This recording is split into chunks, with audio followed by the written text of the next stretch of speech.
റിയാസെ, അതൊന്നും അബദ്ധമല്ല. അതൊന്നും ഒരു അബദ്ധമല്ല. കാരണം നിങ്ങളുടെ ഖുർആനിൽ തന്നെ പറയുന്ന ഒരു അമുസ്ലിമിനെ കൊല്ലുന്നതിന് കാരണമൊന്നും വേണ്ട. ഒരു അമുസ്ലിമിനെ ഒരു മുസ്ലിമിന് കൊല്ലുന്നതിന് ഒരു കാരണവും വേണ്ട. അമുസ്ലിം ആയാൽ മാത്രം മതി.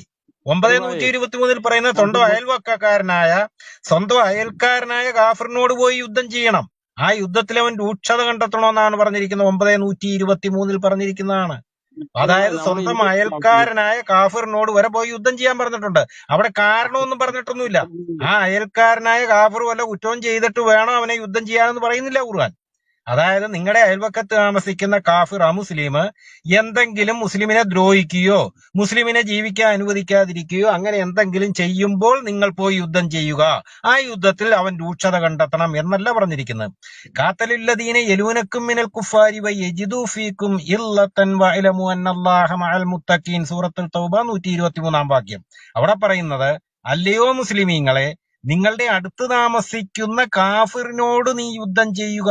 ആ യുദ്ധത്തിൽ അവൻ രൂക്ഷത കണ്ടെത്തണം എന്നാണ് പറഞ്ഞിരിക്കുന്നത്. അവിടെ ഖുർആൻ പറയുന്നില്ല ആ മുസ്ലിം എന്തെങ്കിലും ദ്രോഹം നിങ്ങളോട് ചെയ്താൽ മാത്രമേ ചെയ്യാവൂ എന്നല്ല പറഞ്ഞിരിക്കുന്നത്. ആ അമുസ്ലിമിനോട് നിങ്ങൾ യുദ്ധം ചെയ്യൂ, ആ യുദ്ധത്തിൽ അവൻ രൂക്ഷത കണ്ടെത്തണം എന്നാണ് പറഞ്ഞിരിക്കുന്നത്. അപ്പോ ഒരു അമുസ്ലിമിനെ കൊല്ലാൻ, ഇപ്പൊ രഞ്ജി ശ്രീനിവാസനെ കൊല്ലാൻ SDP-ക്കാർക്ക് കാരണത്തിന്റെ ആവശ്യമില്ല. റിയാസെ ഒന്ന് മ്യൂട്ട് ചെയ്യ്, ഞാൻ പറഞ്ഞു തീർക്കട്ടെ. ഈ SDP രഞ്ജി ശ്രീനിവാസനെയോ അല്ലെങ്കിൽ അങ്ങനത്തെ ഏതെങ്കിലും ഇപ്പൊ കണ്ണനെയോ ആരെ കൊല്ലുന്നതിനും ഒരു SDP ഒരു മുസ്ലിം ആയാൽ മാത്രം മതി. ആ മുസ്ലിമിന് കാരണത്തിന്റെ ആവശ്യമില്ല. കാരണം ആ മുസ്ലിമിനെ കൊല്ലുന്നതിന് കാരണത്തിന്റെ ആവശ്യമില്ല. ലോകം മുഴുവൻ ഖുർആൻ 8:39 പറയുന്ന കാത്തലഹും ഹത്താല തക്കൂനു ഫിത്നത്തൻ വയക്കൂനുദ്ദീൻ അല്ലാന്ന്. അപ്പൊ ഇപ്പൊ സത്യം പറഞ്ഞ ഇന്ത്യയിൽ റിയാസ് അടക്കമുള്ള മുസ്ലിമീങ്ങൾക്ക് യുദ്ധം ചെയ്യേണ്ട സമയമാണ്. ഇവിടെ നിങ്ങൾ ഇപ്പൊ വിശ്രമിച്ച് ചുമ്മാ ഇരിക്കാൻ പാടില്ല. നിങ്ങൾ യുദ്ധം ചെയ്തുകൊണ്ടേയിരിക്കണം. കാരണം ലോകം മുഴുവൻ ഇസ്ലാം ആക്കുന്നത് വരെ യുദ്ധം ചെയ്യാനാണ് ഖുർആൻ പറഞ്ഞിരിക്കുന്നത്. ഇപ്പൊ അത് കറക്റ്റായിട്ട് പാലിക്കുന്ന നമ്മുടെ പാലസ്തീനികളാണ്.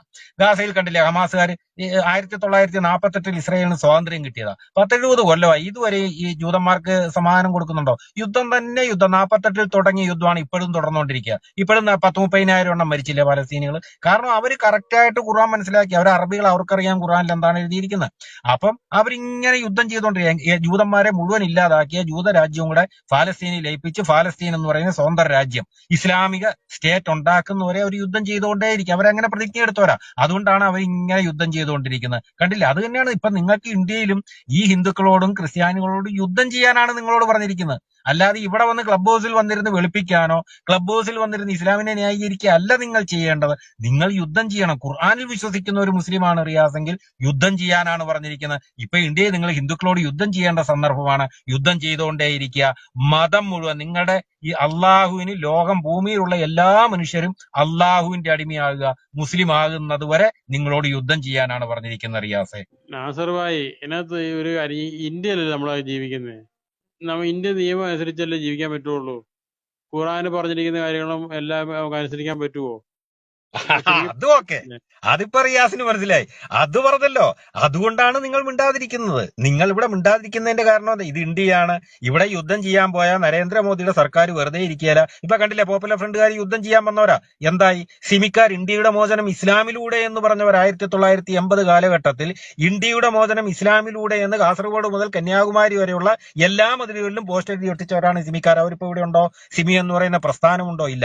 പോപ്പുലർ ഫ്രണ്ടുകാർ ഇന്ത്യക്കെതിരെ യുദ്ധം ചെയ്യാൻ വന്നവരാ. കേരളത്തിൽ കണ്ടില്ല, ഒരുപാട് യുദ്ധങ്ങൾ നടത്തി. അവരുടെ ഓരോ പ്രസംഗങ്ങൾ, പഴയകാല പ്രസംഗങ്ങൾ എടുത്തു നോക്കി, ഞങ്ങൾ ഇത് ഇസ്ലാമികവൽക്കരിക്കും, ഞങ്ങൾ വെറുതെ വിടുകയില്ല എന്നൊക്കെയാണ് അവർ പറയുന്നത്. ഞങ്ങളോട് അള്ളാഹ് പറഞ്ഞിട്ടുണ്ട്, ഷഹീദാകുന്നതിന് ഞങ്ങൾക്ക് മടിയില്ല, ഞങ്ങൾ യുദ്ധം ചെയ്യും, ഞങ്ങളെ ആക്രമിക്കാൻ വരുന്നവരെ ഞങ്ങൾ തീർക്കും എന്നൊക്കെ അവർ ശരിക്കും ഖുർആനും ആയത്തൊക്കെ എടുത്തു പറയുന്നുണ്ട്. പക്ഷെ ഇന്നെന്തായി? ആ പോപ്പുലർ ഫ്രണ്ട് അത് നിരോധിക്കപ്പെട്ടു. Popular front നിരോധിക്കപ്പെട്ടു. അതിന്റെ നേതാക്കന്മാരെല്ലാം തിഹാർ ജയിലിൽ കിടന്ന് ഉണ്ട തിന്നുന്നു. പലരും ജീവിച്ചിരിപ്പുണ്ടോ എന്ന് പോലും ഇല്ല. ഇപ്പൊ പോപ്പുലർ ഫ്രണ്ടിന്റെ നേതാക്കന്മാർ ജീവിച്ചിരിപ്പുണ്ടോ, അതോ അജ്ഞാതം കൊലപ്പെടുത്തി എന്നുപോലും അറിയാൻ പാടില്ല. നിങ്ങൾ ബാബരി മസ്ജിദിന് വേണ്ടി 10-22 കൊല്ലം കിടന്ന് ബഹളം ഉണ്ടാക്കി വല്ല പ്രയോജനം കിട്ടിയോ? അവിടെ ക്ഷേത്രം ഉയരുക തന്നെ ചെയ്തു. ഇവിടെ നടക്കുകയില്ല എന്ന് നിങ്ങൾക്ക് തന്നെ അറിയാം, റിയാസിനെ പോലുള്ളവർക്ക് അറിയാം, അല്ലെങ്കിൽ SDP പോപ്പുലർ ഫ്രണ്ട് തീവ്രവാദികൾക്കറിയാം. ഇവിടെ നടക്കില്ല. ഇവിടെ നിങ്ങൾ എന്തൊക്കെ നോക്കിയാലും നടക്കില്ല. ഇവിടെ നിങ്ങൾ തീരുവുള്ളൂ. നിങ്ങൾ എവിടെ യുദ്ധം ചെയ്തോ, എവിടെ നിങ്ങൾ വാളെടുത്തോ, അവിടെയൊക്കെ നിങ്ങൾ അധപതിച്ച ചരിത്രമുള്ളൂ. പാലസ്തീൻ, നിങ്ങൾ എന്ത് സുന്ദരമായിട്ട് അവർക്ക് ജീവിക്കാമായിരുന്നു ഈ പാലസ്തീനിലെ ജനതയ്ക്ക്. ഇസ്രയേലുമായിട്ട് സഹകരിച്ച് ജീവിക്കുകയാണെങ്കിൽ നല്ല സുഖസുന്ദരമായിട്ട് അവർക്ക് ജീവിക്കാം. അവരുടെ കുട്ടികൾക്ക് നല്ല വിദ്യാഭ്യാസം കിട്ടും, അവർക്ക് നല്ല പുരോഗതി ഉണ്ടാകും. ഇസ്രയേലുകൾ എങ്ങനെ ജീവിക്കുന്നു ആ രീതിയിൽ തന്നെ പലസ്തീനികൾക്ക് ജീവിക്കാം. പക്ഷെ അവർ സമ്മതിച്ചില്ല. കാരണം എന്താ? അവർ ഖുർആനിൽ എഴുതി വെച്ചിരിക്കുന്ന മതം മുഴുവൻ അള്ളാഹുവിനാകുന്നവർ അന്യരോട് യുദ്ധം ചെയ്യണമെന്ന, യഹൂദനെയും ക്രിസ്ത്യാനിയും മിത്രമാക്കരുതെന്ന്, അവസാനത്തെ ജൂതനും ചത്തു തീരുന്നവരെ, അവനെ വരെ കൊന്നൊടുക്കുന്നവരെ ലോകം അവസാനിക്കുകയില്ല എന്നൊക്കെയാണ് അവരുടെ ഖുർആനിലും ഹദീസിലും ഒക്കെ എഴുതി വെച്ചിരിക്കുന്നത്. അത് കണ്ട് അതൊക്കെ സത്യമാണെന്നും അതുപോലെ ഖുർആനിൽ പറഞ്ഞിരിക്കുന്ന 72 ഊറിയും കള്ളുപുഴയും സത്യമാണെന്നും ഇതൊക്കെ ഓർത്ത് ഈ മതപൊട്ടന്മാരായ, ഈ മദ്രസ പൊട്ടന്മാരായ, ഈ 6-ാം നൂറ്റാണ്ടിലെ കാട്ടറബിയുടെ അനുയായികൾ ഇങ്ങനെ നടക്കുകയാണ്. എന്ത് പ്രയോജനം കിട്ടി? എന്തെങ്കിലും പ്രയോജനം ഉണ്ടോ? ഒരു സ്വല്പം ഈ മുസ്ലിമീങ്ങൾ ഈ വാളെടുത്തുകൊണ്ട് യുദ്ധം ചെയ്തുകൊണ്ടും ഈ അന്യമത വിദ്വേഷം പ്രകടിപ്പിക്കുക എന്തെങ്കിലും ഒരു പ്രയോജനം അവർക്ക് കിട്ടിയതായിട്ട് റിയാസിനല്ല ഈ ലോകത്തുള്ള ഒരൊറ്റ മുസ്ലിമിന് പറയാൻ പറ്റുമോ? ഈ പാലസ്തീനികൾ ഇങ്ങനെ കടന്ന് ഇസ്രായേലികളോട് യുദ്ധം ചെയ്ത് എന്തെങ്കിലും പ്രയോജനം പാലസ്തീനികൾക്ക് കിട്ടിയോ? ഒരു പ്രയോജനവും ഇല്ല. മറിച്ചെന്തായി? ആകെ ഉണ്ടായിരുന്ന ഗാസയും വെസ്റ്റ് ബാങ്കും ഒക്കെ തകർന്ന് തരിപ്പണമായി. ജീവിക്കാൻ പോലും നിവൃത്തിയില്ല. തൂറാൻ പോകുന്ന ഒരു കക്കൂസ് പോലും ഇപ്പൊ ഗാസയിലെ പാലസ്തീനികൾക്കില്ല.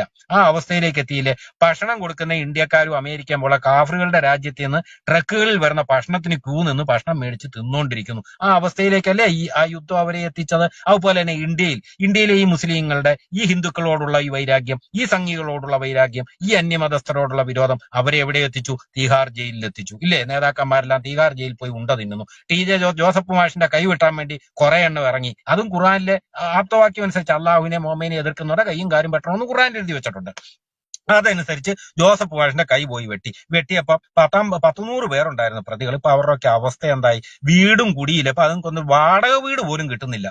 പിള്ളേരും പട്ടിണി, ഭാര്യയും പട്ടിണി, തൊഴിലുറപ്പിന് ഒരു പ്രതിയുടെ ഭാര്യ ഇപ്പൊ തൊഴിലുറപ്പിന് പോയിക്കൊണ്ടിരിക്കുന്നത് ഞാൻ അറിഞ്ഞു. ഒരു ജോസഫ് മാഷിന്റെ കൈ വെട്ടിയ അതിലെ ഒരു പ്രതിയുടെ ഭാര്യ തൊഴിലുറപ്പിനാണ് ഇപ്പൊ പോയിക്കൊണ്ടിരിക്കുന്നത്, പിള്ളേരെ പോറ്റാൻ വേണ്ടി. അവൻ ഒന്നാന്തരം മില്ല് വരെ ഉണ്ടായിരുന്നവനാ, അരിമില്ല് വരെ ഉണ്ടായിരുന്നവനാ സ്വന്തമായിട്ട്. ഇന്ന് ഭാര്യ തൊഴിലുറപ്പിന് പോയാണ് കുട്ടികളെ പോറ്റുന്ന അവസ്ഥയിലേക്ക് എത്തിച്ചില്ലേ? വല്ല പ്രയോജനവും കിട്ടിയോ?